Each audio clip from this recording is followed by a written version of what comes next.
thank you for being here, Becca. Maybe you can start with a little introduction of yourself and your family. Okay. Hi, I'm Becca of Moms Nest Kenya. I am blessed with a family of three, my husband and my two kids.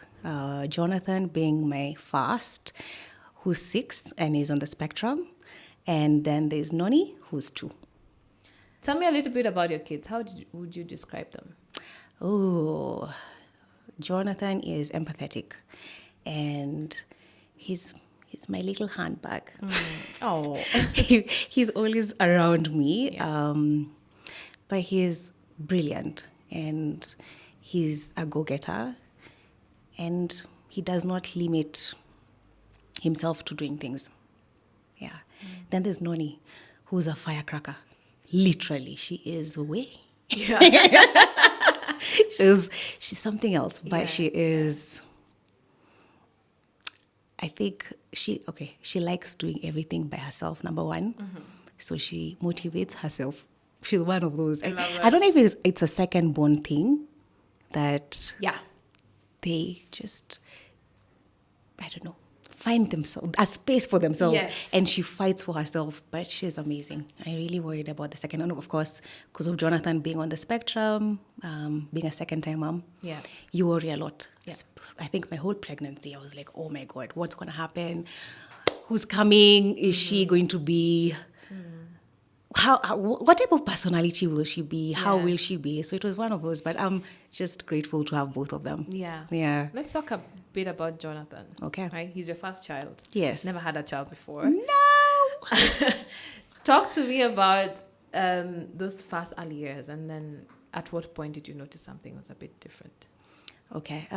For Jonah, you know how kids coo? I don't believe I had Jonathan coo much. I didn't even know what cooing means. So my mom would come and tell me, is he cooing? I'm like, yeah, cooing. Cooing? But you're Like, cuckoo? Cooing? Like, yeah, just some baby language. And I would just be like, no, he's just a calm baby. And when my friends would come and visit, they're like, oh my God, Jonathan is such a calm baby. So that's what I took from the onset. Yeah. But as the months progressed, I started noticing a little bit, some cues here and there. Take, for example, he would not respond to his name. And this is how old are we thinking? At about, even from 6 months, a kid will know Yeah, when they're yeah, called yeah. and they'll follow the sound and all that. He never used to do that. So you call him by his name, he won't respond. When he started walking at 1 year old, he would walk on his tiptoes. He'd walk, but mostly on his tiptoes. I was like, oh, I have a ballerina. Wow. Yeah. But I did not know that was also a cue.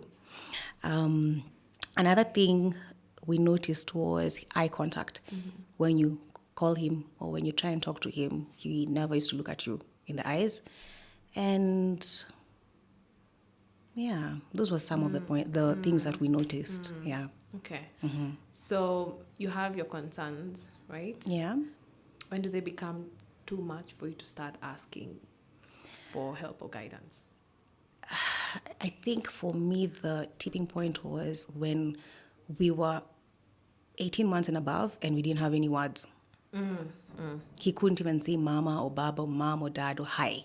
Nothing. It was just, actually, I keep telling people, the only thing he used to say is mama, mama, mama, baba, baba, baba. Not Yeah. a distinct mama or baba. Yeah, No. yeah. So in my head, I'm thinking, there's something wrong. And moms know best. Yeah. So I'd always go and say, I think there's something wrong. I think we should go and see the doctor. But you know how everybody is normally. Boys, he's a boy, he'll take time. He'll talk later. So I kind of listened for some time. So that was from 18 months. But when he turned 2, I was like, no, I have to do something. But I still had he's a boy, he will just wait. Yeah. So I eventually just said, no, I will take him to get an evaluation. And that's when we went and saw a child developmental pediatrician. And that's when we started the process. Yeah. How did that look for you? Well, to be honest, the first appointment with the doctor, Jonathan really cooperated. Oh, yeah? Because I went with a notepad and I was like, so my son is doing this. He's doing, Yeah. me I'd read. In my head, I'm thinking, we are 2.5. By that time, it was 2.5. He was 2.5. So I'm like, he's doing this. He's not doing this. He's opening and closing the doors. He's flickering the lights. He's doing all these things. And guess what? We were seated over there. Jonathan is opening and closing the doors. Wow. He's making things rather easy. Yeah. So he's showing what... He's exactly showing what I'm trying to tell the doctor. And the doctor just kept on looking at me. She's like, this is one of those easy consultations. But, of course, it just doesn't end there. Of course, we had to do the hearing test. And, many people keep asking me, why a hearing test? I also asked the doctor, why a hearing test? And she told me it's not about if he can hear or not. Is because I told him, hey, dude, I told her, when you put Cocomelon, he will be in another room and he will dash. So definitely he's hearing. Mm-hmm. And that's when she told me it's not about if he can hear, it's what is he hearing. That's what they needed to understand first. Okay. Is he omitting vowel sounds or whatever, or it's maybe not as clear. He could be hearing it faintly. So we needed to do the first test, of which is not easy, because you have to do the test when he's asleep. Oh. Yeah. So it's during the day. Yes. So what happens is you're told to keep him up the whole night. Then in the morning, so in the morning when you go to the place where they do it, he can sleep. Yeah, we tried 3 times. Thrice. It wasn't working. Yeah, how do you keep a child awake? And you're putting those what are they called? Heart things for the brain to monitor. It didn't work. So I think the last option is we decided to just give him some, is it melatonin? To make him sleep a little bit. Yeah. And we managed to get it. So we come back to the doctors and we're told he's hearing and everything is clear. That's fine. And at that point is when we did a further assessment and then we were diagnosed. So he was diagnosed with level 2. The 3 levels in this diagnosis. Level 1 is, they call it mild. I think that's older terms, but it's mild. Mm-hmm. Then we have the level 2 where you'd need a little bit of help. And then there's the level 3 where you'll need subsequent, you'd actually need more help, in other words, for the kids. Yeah. Yeah. So Jonathan was level 2. Yeah. How did you take that diagnosis? Can I be honest? Yeah. I was relieved. Okay. I know most people say they were shocked, and I was relieved. Finally, I was number 1, not crazy as a mother to be looking and saying there's something wrong with my child. And number 2, finally, I can help him, because there's no, when you're with your child, you're trying to figure them out. You can't help them because you don't know what is wrong. Yeah. But at least now you get the diagnosis. It was hard, of course. I was relieved first. But then I still had to go through the grieving process. Yeah. Grieving what my son ideally at that time I thought society would tell me that he would not do, and it was a hard time. It was a hard grieving process, but I believe it's a process that any parent should go through to get to the other side. Yeah. What's the kind of help that he needed? Okay, so when we got diagnosed, we were told we needed to do occupational therapy, speech therapy, and ABA therapy. ABA. Applied Behavioral Analytics. Wow, okay. Yes. And there are only 3. At that time, that was years back, there were only 3 specialists. Yeah. Tell me. Take us through the reality of what that looks like. Let me tell you, give a little grace to any parent caregiver who has a child on the spectrum, because it is not easy on them mentally. It is not easy financially. I can tell you for ABA, at that time, Jonathan on level 2, I think we needed to see a specialist, and the specialist, the cheaper one, was 150,000 per month. That's not cheap. 150,000 For that per one month. therapy. For that one therapy. That Just one. one. We're forgetting we have OT, Yeah, we you have have speech. So we're looking at Wow. about 250K per month. How? Okay, so let's move How? it back. What is happening in the ABA? It's how can I say? We didn't do ABA. We opted out of it. Yeah. Number one, because I too did not understand ABA at that time. And also the financial, Yeah, that's it's just heavy. But the specialists, once I got to know them, they're amazing. But they're also not Kenyan. Now we have Kenyans, thank God. And thanks to Deborah Senepe, who opened a program in USIU called the Kalel program, that they actually teach the assistants of the ABA specialists about ABA. Okay. So now at least we have the ABA specialists and those who actually assist them. Because it's not the specialists who will come to you direct. Yeah. So initially, years ago, we didn't even have those other guys who would come to the house. So it was Yeah. expensive. Yeah. So now with that, everything has at least been subsidized. And then we also now have more ABA specialists, at least 2 or more at that time. Yeah. I'm still trying to understand what ABA is. You said applied It's behavioral. like it's behavior, like Yeah. trying to adjust the kind of behavior, because with autism comes a lot of behavior elements. Yeah. In terms of listening and adhering to things. It's a can lot. I just tell Yeah, you, yeah. I will not dive into ABA. It's Yeah. a bit complex, Yeah. and also it's very controversial. Okay. Noted. Not everybody. I see what you mean. Yes, not everybody is for it. Other people are against it. Other guys. So me, I'm just there because we didn't do it. Do it, yeah. However, yeah. the speech therapists that we hired and the OT, they know it. They know they have preview to it. So they found a way to mesh it all in. Yeah. So he didn't necessarily Yeah.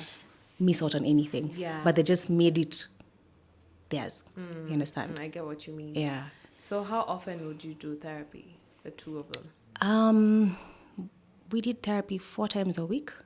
That was just OT and occupational therapy and speech. And at that time, we also enrolled Jonah in school. He was in school before then COVID happened. Then now we enrolled him back in school. Because online classes were not working.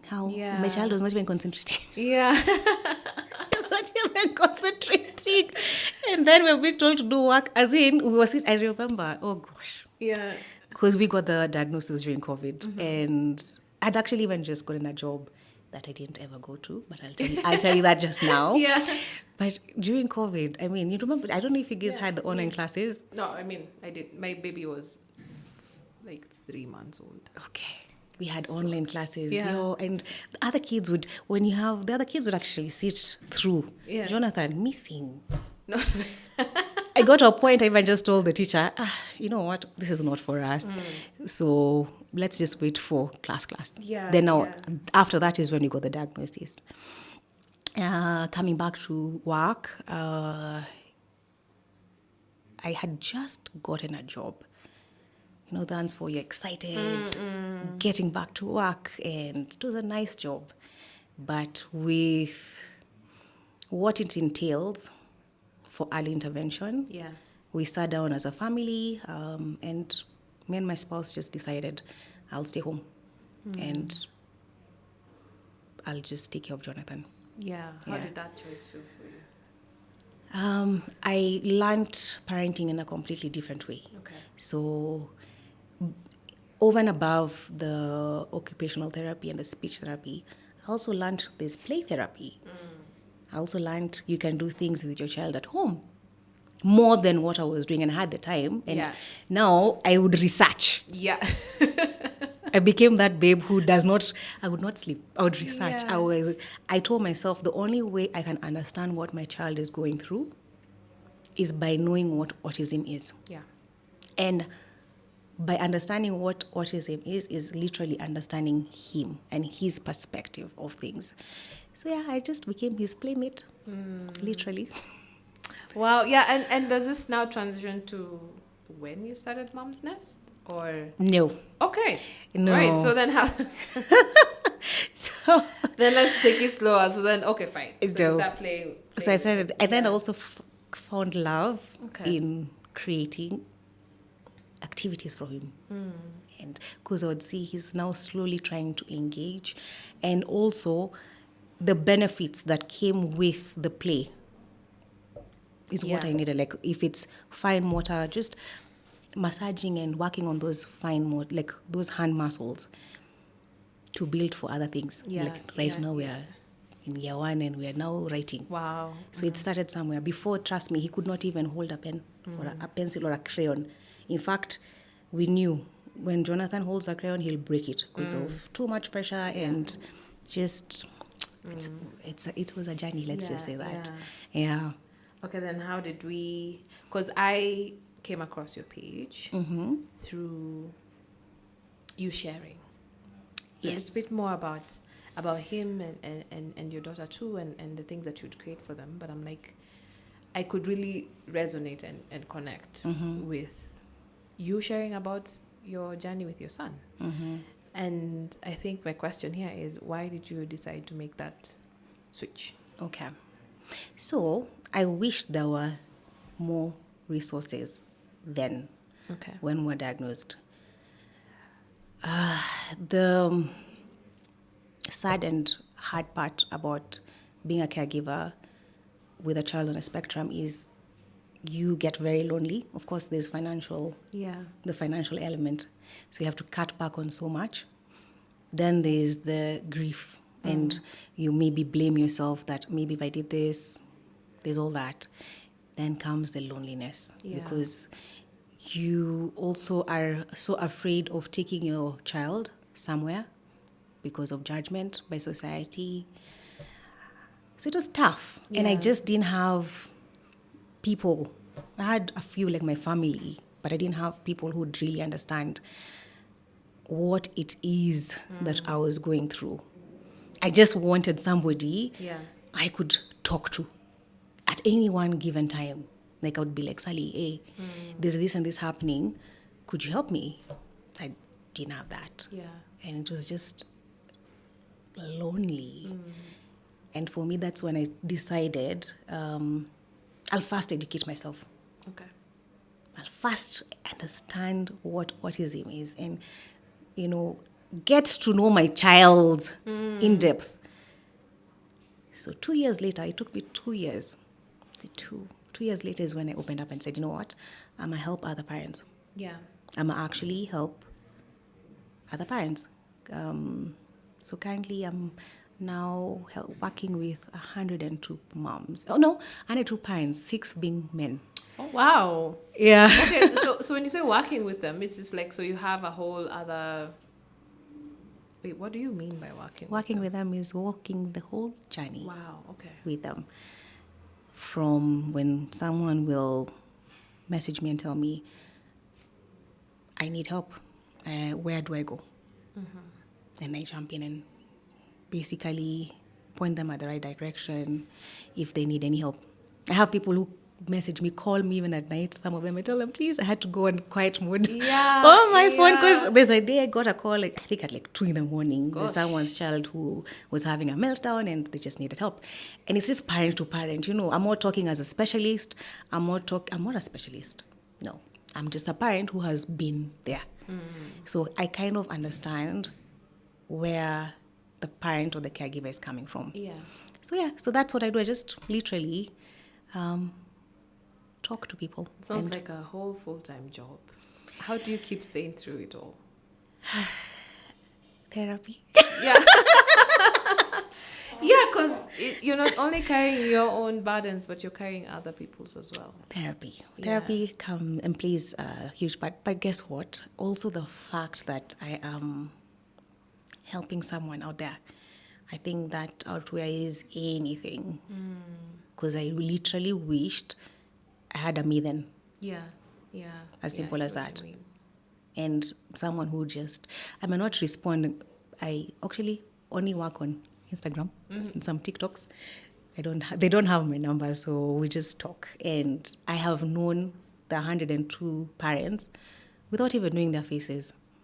I know their children Yeah. without even knowing their faces. It's just a community that has been built over 2 years, but more so the last 1 year. Yeah. Yeah. What would you say are the pros and cons of sharing your son's journey online? Because, I mean, we all know that the internet can be your friend and foe at the same damn time. Oh, Yeah. 100%. Yeah. For me, I look at it like this. The pros, of course, are that I create awareness. Yeah. What I do, the reason why I started Mom's Nest and also just decided to push autism and advocate for it was so that my son can always be included, because we've been in situations where we've been kicked out of classes. We've been kicked out of play spaces. Oh, really? Oh, yeah. Why? Because our children are not at par with the other kids, or it's hurtful. I work with I've been kicked from I've been removed from a class. Like, we've been removed from a class. Other parents are removed from schools. Gosh. Imagine that hurt, and it's, Yeah. I can't even dive into that because Yeah. it breaks my heart. It literally breaks my heart. I mean, why take a child if you know they're on the spectrum, then you kick them out? Anyway. Yeah. Sorry for what that is. Yeah, so I'm even now forgetting. Yeah. There's pros and cons. Like of the being on- pros and cons. Because I've just remembered, I'm just like, It's painful. it's painful. It's painful. So yeah, advocacy and just, as I said, helping people out there. Yeah. The cons are, of course, privacy. I'm a very private person. Most people, I don't know if you guys know, but I'm a very private person. Yeah. So I fear for my own privacy and my children. And the fact that I've also disclosed their names, also something that I keep battling, and their faces. Yeah. I keep battling with it. But for me, I always say I'm using Jonathan's journey for God's glory. And he will light up this world. Yeah. He will be the example that if you trust in God, and if everything fails, just have that hope, Yeah, so Jonathan, I don't know. You see, I'm also having battles with myself in terms of maybe in years to come, he won't want to be on the space, or so those are demons that I'm battling. But for now, I don't use him for personal gain. I use it so that he can inspire others. Yeah. And what are the milestones he's achieved so far ever since that diagnosis came in 2020? Oh, Jonah, my superstar. Yeah. Jonathan, I mean, when society told us we could not equate to anything, I should have carried tissue. Yeah, actually, Woo! not even just you, even me, this is the second time this has happened, and I found myself flat-footed without any. When I talk about him, he just has a way. You tear up. Yeah. But wow. anyway, we will Breathe. maintain. We will maintain. Let's breathe. Emotions are great. Emotions show us how much we care. Yeah. So for me, Jonathan, what hasn't he done? Let me just flip it. What hasn't he done? He is, when with autism, most people are told you're not empathetic. Yeah. He is so empathetic. And initially, when he would not play with other kids, he didn't have those social cues. Nowadays, we literally have kids in our house. Oh. All the time. Even on Sunday. So he's attracting people to him. And he just knows how to interact with them. And it has been a journey, because before, I kid you not, you'd put Jonathan somewhere even with his cousins. He'd just be there by himself, playing with his own toys, very aloof. Nowadays, is a guy who goes like, Mom, I'm going outside to play with so and so. I'm thinking, Wow. Yeah. Go. go. I'm so happy. Yeah. You know, Yeah. sometimes it gets overwhelming when you have like 30 kids in our house, but it's all right. We Yeah. prayed for that. Yeah. So he is talking, of course, fully. He's in year 1, so he's able to. He's okay. Let's just say He's okay. we have in year 1. I think it's 40 minutes per class. He's at least able to sit through without prompting for 25 minutes. Okay. Which is progress, by the way. We started at nothing. It's progress. So he's able to read. He's able to write. He's able to ride bicycles, scooters. I mean, he's just he's a baby boy now. Yeah. I sometimes tell people he's on the spectrum and someone tell me how. Who? Yeah. Him? Yeah. But I keep telling people autism does not have a look. It doesn't have a look. You cannot look at someone and say you have autism. No. It's just what he was going through. And he still goes through, by the way, because you're forever on the spectrum. It's just how to manage it and deal with it. Yeah. He's actually I keep telling people the story of 2 months ago, which I'm still so proud of. Okay, what happened So- 2 months ago?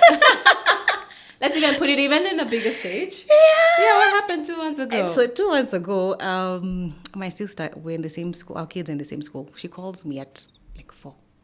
And I just actually passed Jonathan. I sometimes speak him, but sometimes you speak by the driver. So we just passed each other, and I was like, I'm coming. So I left. My sis calls me and tells me, have you talked to Jonah? I'm like, no, why?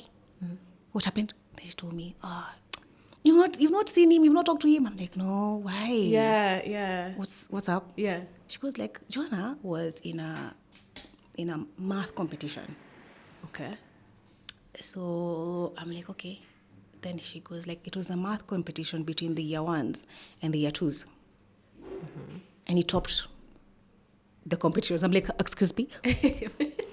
What? Then she goes like, no, yeah. No, my nephew is the one who was informing my sister on what happened. So I told her, hey, let me call you back. I cut the phone and I called the teacher. I'm like, so what happened in school today? Then she goes like, yeah, there was a math competition and this is what happened.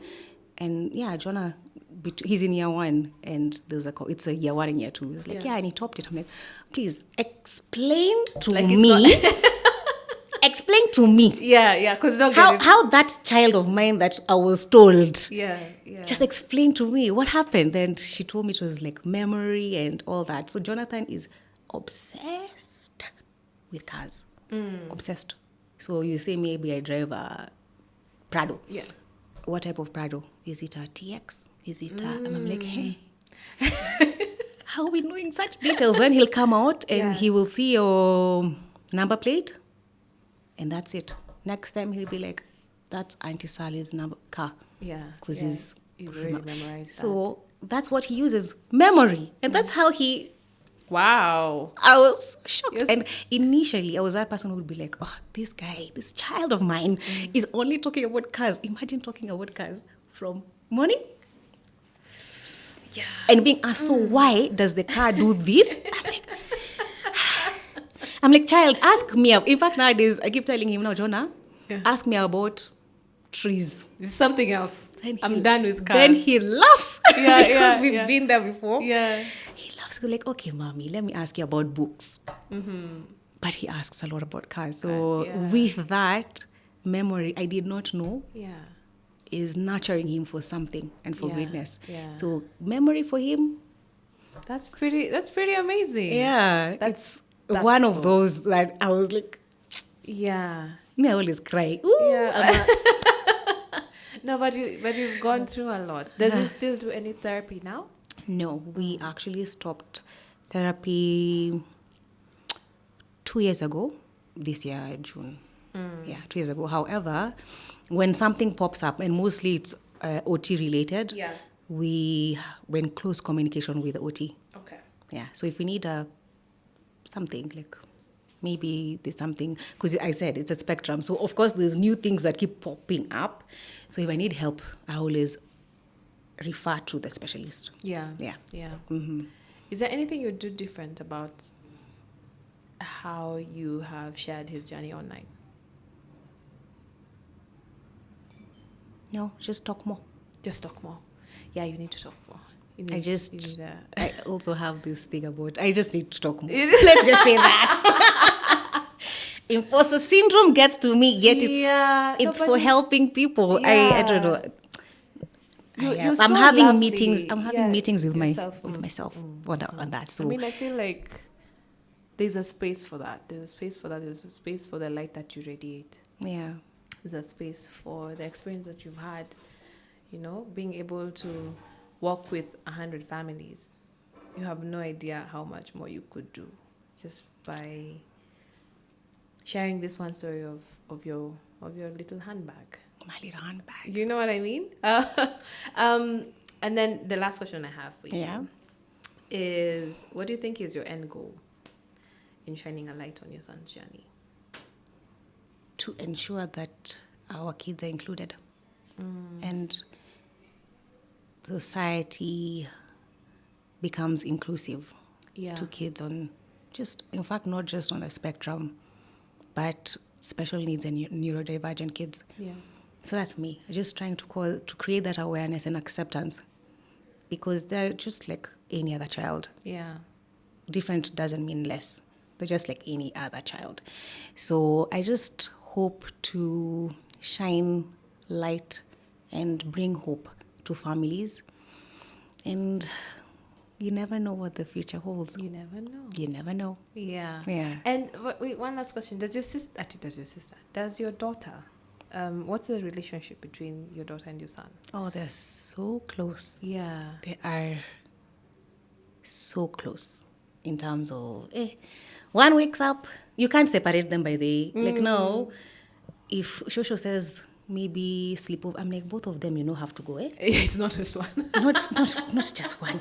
Because I will be left, or the other will go and they will ask questions. Why? Yeah. So and so. They fight a lot also, because Noni is a tomboy. So she's not fight for physical, but they're just kids being kids. Yeah. But 1 minute you just know, that is escalating, it's coming to a fight.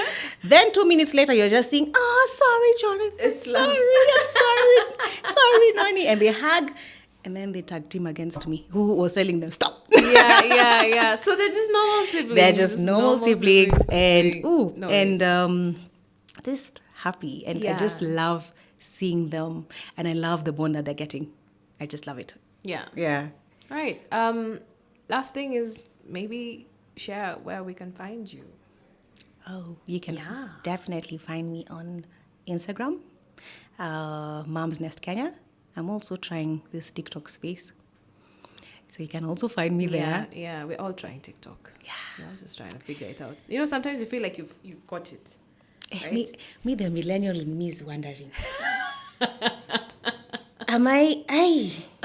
Anyway, someone somewhere, please come and assist this sister. It's struggling. Oh yeah, and this year has been a turnaround in terms of I'm really advocating for self-care.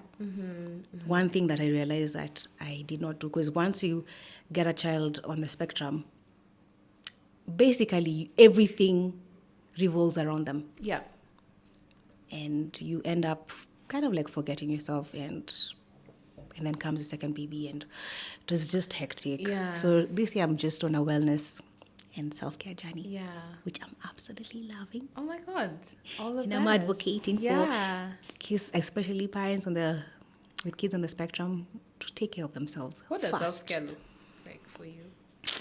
Let me tell you. Do you know, just even time alone is enough for self-care for me, because my life, I as I told you, Jonathan, my handbag. There's a reason he has that name. Yes. Wherever I went, he went. Wherever he went, I went. Yeah. So I just and then of course I have a spouse, so I also give time to him. And then there's Noni, and then there's work. Yeah. So I basically don't have time for self-care. However, this year self-care has been I'm in golf. Nice. I started a 10K step challenge yesterday with over 25 now moms. Wow. Actually, not moms, just women. Yeah. And I'm just taking time to reflect a lot by myself. I'm also known nowadays, I've been known for a while, to just sit in my car. Yeah, I feel like I've seen a lot of videos of you just in your car. Yeah. Just sit Yeah, in my just car and sit. reflect, and then I go home because I Yeah. know the minute I enter that house, Yeah. distraction. Yeah. I fully get that. I fully understand. So that. I feel, by the way, I actually don't feel anything if someone comes and tells me, oh, how can you do that? I'm like, that is self-care for me, okay? I am getting that energy. I enter that, I'm getting that energy, but I'm kidding. Fine. She's fine. Oh, thanks, Becca, for Yeah. sharing your story with us. I know you were very nervous before. Extremely. But Oh, I could my not goodness. hear it anywhere. You did great. You did fantastic. But thank you. I think we